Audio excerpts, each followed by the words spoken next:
Welcome to another quick review from Ultimate DIY. Today we're going to take a look at these electric mixers. This is the one I've currently been using, and you can see that it is caked up.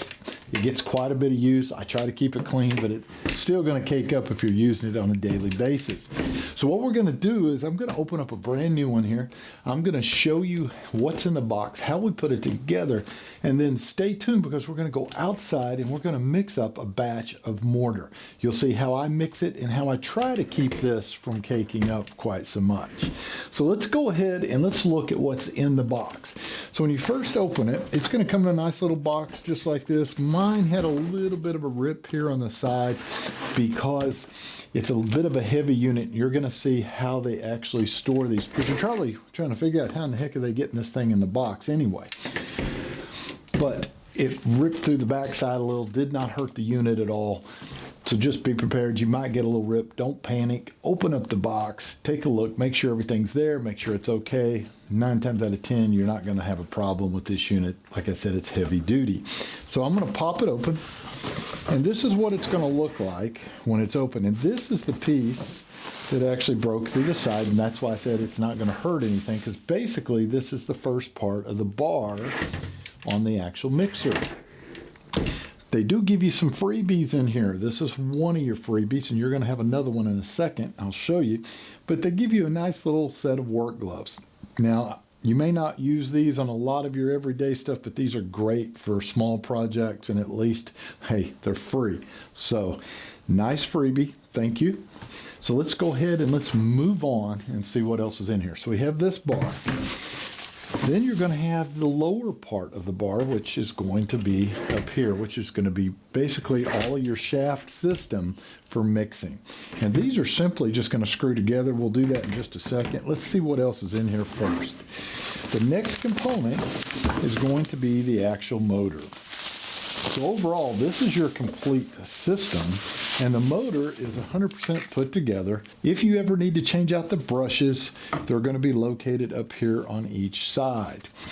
And you will just simply unscrew those, put your new brushes in, and you're rocking and rolling again. So we will put this all together in just one second, but we're going to set it here first and see what else is in the box. So we've moved this over. The only thing I have left is going to be, let's do this first, going to be your instruction manual, which is going to tell you how to use the unit, how to set it up. We'll set that right here. And these are a couple more of the freebies that I was talking about. One of them, they're going to give you a couple of wrenches to be able to tighten everything, take it apart. If you want to travel with this taken apart, you can. I leave mine generally put together, but if you need to, you've got these, and you should keep these in a toolbox. If you have a work trailer, work truck, I just throw them in the top of that box, so that way you always have them. Now you can always use an open-end wrench or an adjustable open-end wrench and take these on and off as well, but it's nice to have the ones that fit it without having to mess with that.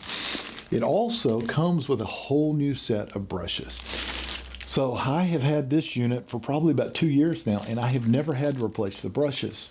But it's nice they give you another set, so it means it's going to last you a long time. If those brushes start wearing out, you just pull those sides off like I showed you, put the new ones in.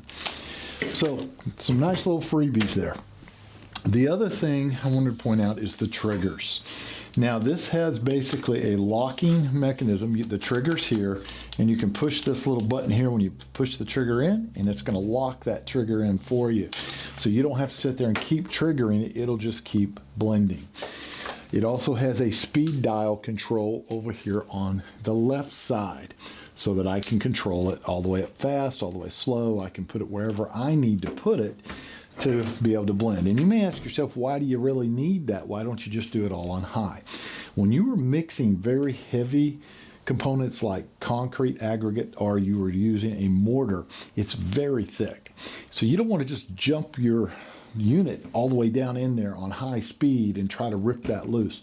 Go in at a slow speed, start mixing, and then slowly speed your blender up so that it will blend and mix at an easier rate on the motor, and then it will also do a better job of the mixing. So let's go ahead and put the actual mixer together. I'm going to turn it upside down. First thing I'm going to do, let's go ahead and get our little wrenches out. We know we're going to need them.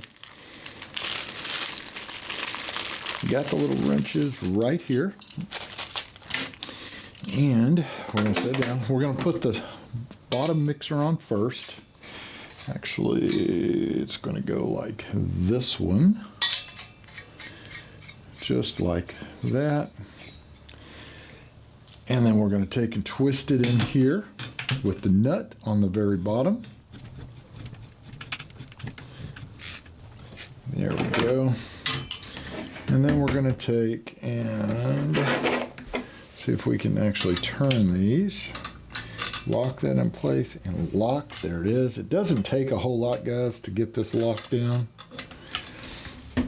Just like that, and that quick, that easy. It's ready to go. All we have to do now is plug it into a regular outlet and start mixing. So we're going to break from here. We're going to go outside with a bucket and some mortar, and we're going to mix. So let's go do that.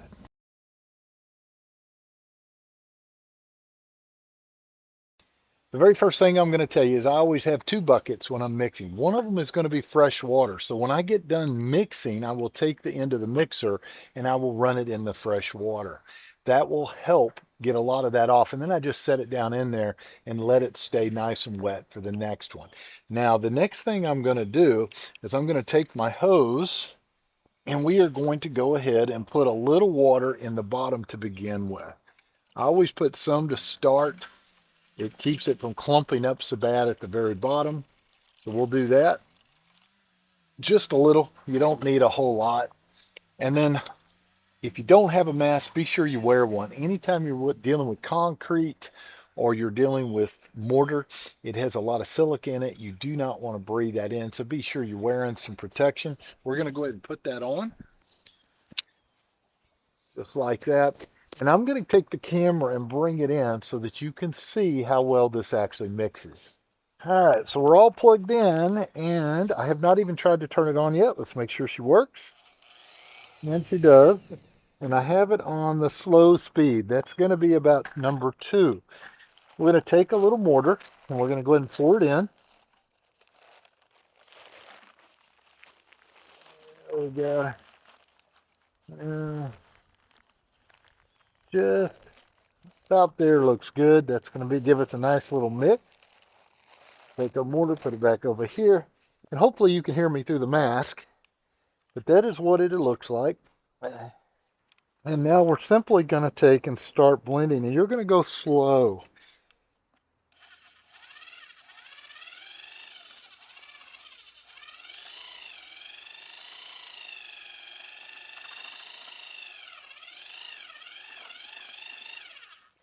All right.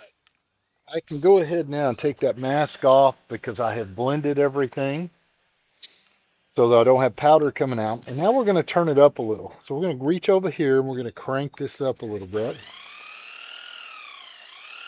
And I pay close attention to the edges.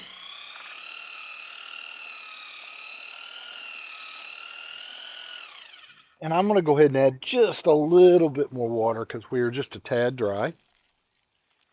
Probably about like that's all we need. And we are on number 4. We're going to go ahead and we're going to put that on 9, our high speed. Now it's going to move pretty quick. I'm going to tilt it a little so you can see.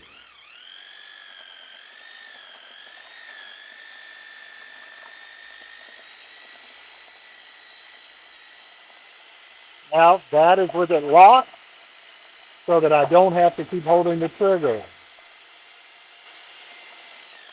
And all you do is pull it again to release. So now that it's mixed, I spin it, I get the excess off, and this is where that water is going to come in. And that takes most of it off and makes it nice and clean for the next one. Sometimes you'll have to use a rag or a brush and go ahead and brush it off. Just be sure you unplug it when you do that. So there you go, guys. They are great units. They are fantastic. If you want a mixer that's going to last you a long time and mix very well, very easily, and something that's portable you can carry around, I don't think you're going to go wrong with these. If I was rating these on a scale of 1 to 5, I'd have to give it 5 stars. If I could give it 6, I would. Do yourself a favor, pick yourself up 1 or 2 today, and we'll see you guys on the next one.